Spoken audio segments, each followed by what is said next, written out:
Welcome to Primo Roasting's Roastmaster software training videos. In this video, we're going to teach you how to manage user profiles. To do this, simply go up to the File menu, drop the File menu down, click on User Management, and the User Management window will open.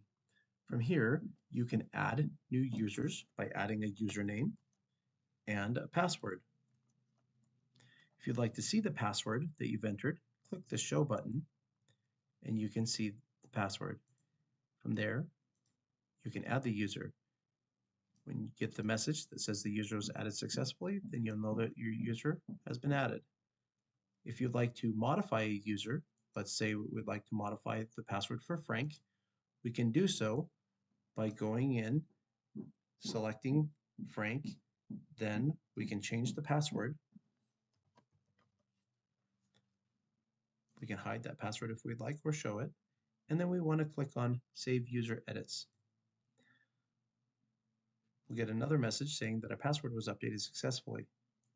Lastly, if we'd like to delete a user, we can select that user, click Delete User.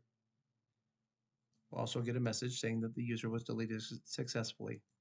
From here, we can go ahead and close this window by either clicking on the X or by clicking the Close button. That's all there is to it. Now you know how to add, modify, and delete users in your Roastmaster software. Thank you so much for watching.